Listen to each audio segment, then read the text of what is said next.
Doctor Arpana Rawat YouTube channel पर आप सभी का एक बार फिर से स्वागत है। आज का यह वीडियो कक्षा 11 के लिए है और आज के इस वीडियो में आपके लिए हैं शेखर जोशी जी द्वारा रचित गलता लोहा कहानी के प्रश्नों के उत्तर।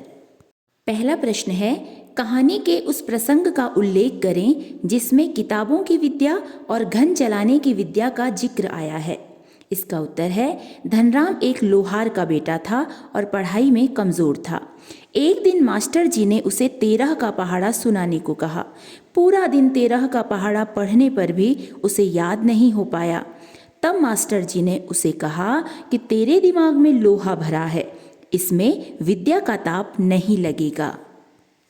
प्रश्न 2 है, धनराम मोहन को अपना प्रतिद्वंदी क्यों नहीं समझता था।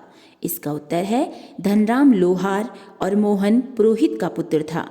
प्रारंभ से ही धनराम के मन में यह बात बिठा दी गई थी कि वह निम्न जाति का है और पढ़ाई करना उसके वश की बात नहीं है। मोहन पढ़ाई में तेज था तथा गुरुजी भी उसे पसंद करते थे, इसलिए धनराम मोहन को अपना प्रतिद्वंदी नहीं समझता था। प्रश्न 3 है, धनराम को मोहन के किस व्यवहार पर आश्चर्य होता है और क्यों। इसका उत्तर है, एक दिन धनराम लोहे की एक मोटी छड़ को गोलाई में मोड़ने की कोशिश कर रहा था, लेकिन नहीं मोड़ पा रहा था। मोहन उसे देख रहा था और अचानक उसने धनराम के हाथ से हथौड़ी लेकर छड़ को गोलाई में मोड़ दिया। उसे पुरोहित खानदान के एक युवक का उसकी भट्टी पर बैठने और उस काम को कुशलता से करने पर आश्चर्य हुआ। प्रश्न संख्या 4 है, मोहन के लखनऊ आने के बाद के समय को लेखक ने उसके जीवन का एक नया अध्याय क्यों कहा। इसका उत्तर है, मोहन पढ़ाई करने के लिए लखनऊ आता है। वह पढ़ाई लिखाई कर अपने सपनों को पूरा करना चाहता था। शहर जाकर उसका एक नई दुनिया से परिचय हुआ। वहाँ जाकर भी वह कक्षा 8 से आगे नहीं पढ़ पाया और रमेश ने उसे घरेलू नौकर की तरह रखा। इसलिए लेखक ने मोहन के लखनऊ आने के बाद के समय को उसके जीवन का एक नया अध्याय कहा है। प्रश्न 5 है, मास्टर त्रिलोक सिंह के किस कथन को लेखक ने जबान के चाबुक कहा है और क्यों। इसका उत्तर है, धनराम के 13 का पहाड़ा याद न कर पाने के कारण मास्टर त्रिलोक सिंह ने उसे कहा, तेरे दिमाग में तो लोहा भरा है रे, विद्या का ताप कहाँ लगेगा इसमें। इस कथन को लेखक ने जबान के चाबुक कहा है।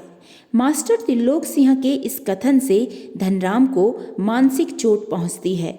उसके पिता ने कम उम्र से ही उसे लोहे के काम में लगा दिया था। यही कारण था कि उसका मन पढ़ाई में नहीं लगता था। प्रश्न संख्या 6 में एक वाक्य है और उसके आधार पर हमने प्रश्नों के उत्तर लिखने हैं। पहला वाक्य है, बिरादरी का यही सहारा होता है। इसमें पहला प्रश्न है, किसने किससे कहा। इसका उत्तर है, यह कथन वंशीधर ने अपनी बिरादरी के युवक रमेश से कहा। इसमें प्रश्न ख है, किस प्रसंग में कहा। इसका उत्तर है, मोहन को कक्षा 6 की पढ़ाई के लिए गांव से बहुत दूर जाना पड़ता था। बरसात के दिनों में नदी उफान पर होती थी, इसलिए भी बहुत परेशानी थी। मोहन के पिता ने यह बात लखनऊ से आए हुए रमेश को बताई। रमेश ने वंशीधर से कहा कि मोहन को मेरे साथ लखनऊ भेज दो, ये वहीं पढ़ लेगा। इसमें प्रश्न ग है, किस आशय से कहा। वंशीधर को लगता है कि संकट के समय अपनी बिरादरी के लोग ही काम आते हैं, इसलिए उन्होंने ये वाक्य कहा। इसमें प्रश्न घ है, क्या कहानी में यह आशय स्पष्ट हुआ है, अर्थात अपनी बिरादरी का जो सहारा होता है, क्या कहानी में ऐसा कुछ हुआ है। इसका उत्तर है, नहीं। कहानी में हमने देखा कि वंशीधर के बिरादरी के युवक रमेश ने वंशीधर के बेटे मोहन का भविष्य खराब कर दिया।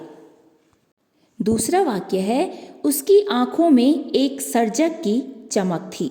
कहानी का यह वाक्य किसके लिए कहा गया है।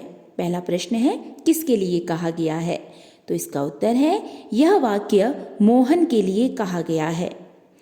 ख है इसमें प्रश्न, किस प्रसंग में कहा गया है। इसका उत्तर है, धनराम अपने आफर में एक लोहे की छड़ को गोलाई में मोड़ पाने में असफल हो रहा था।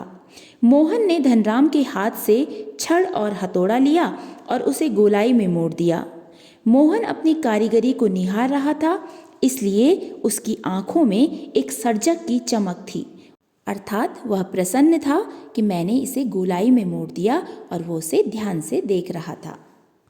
दूसरे वाक्य का प्रश्न ग है, यह पात्र विशेष के किन चारित्रिक पहलुओं को उजागर करता है? इसका उत्तर है, इस वाक्य से मोहन की विकसित सोच का पता चलता है। लोहे का काम करते हुए वह यह नहीं सोचता कि मैं पुरोहित खानदान से हूँ और यह कार्य शिल्पकारों का है।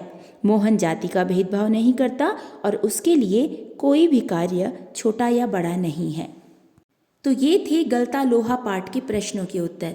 यदि पाठ से संबंधित आपका कोई प्रश्न हो तो आप मुझे कमेंट में लिख सकते हैं, और यदि आप कक्षा 11 के लिए किसी दूसरे पाठ का वीडियो बनवाना चाहें तो भी आप मुझे कमेंट में लिख सकते हैं। वीडियो में अंत तक बने रहने के लिए धन्यवाद।